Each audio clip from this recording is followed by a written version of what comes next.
Business aspect of the project renewable energy combiner. So, the risk of the power deficiency calls for smart microgrids. Energy from locally available resources need to be combined to meet the loads. The combined power source can be used to supply the local loads. Here, the renewable resources involved are solar and wind. To obtain a constant power without costly storage batteries, grid power is also taken in dynamically.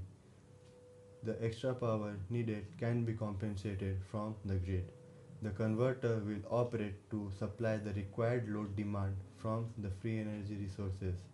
If more energy is required, it will take from the grid. Thus, the proposed converter is expected to decrease the running cost of telecom towers and trains without hampering the reliability of the power supply. This was a brief idea about the project. Now let's get into the product pricing.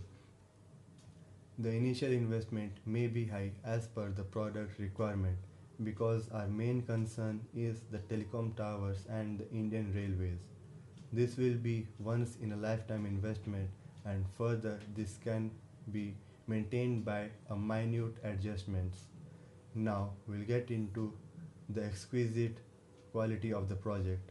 This project is new in its own way as this uses the dynamic power. This project has already been tested and using solar grid power supply and is being worked for an institutional patent with Birla Institute of Technology, Mesra. Thus, the special power combining algorithm for dynamic power is not disclosed here. However, the project is to modify to include the wind, batteries along with solar and grid. How to make the product a bit more concerned about. The main focus of the project is to provide energy as a whole from solar and wind power. The main addressable market is being occupied by a lot of different sectors of Indian telecom industry and the Indian railways. Being the largest stakeholder of Indian market, the Indian railways runs about a large stake. So it runs more than 12,617 plus trains though all over its track.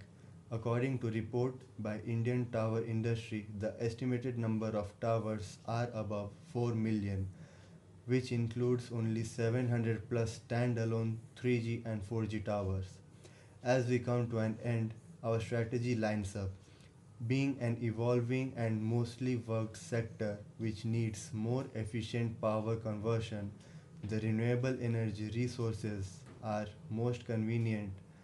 As we know, the main customer of this project is the Indian telecom industry and the Indian railways. So, the main distributor of this project and can be identified by government to make it further approval which can be able to get a stand forward to make it work efficiently without any hurdles. So we end our video here and thank you for watching it patiently.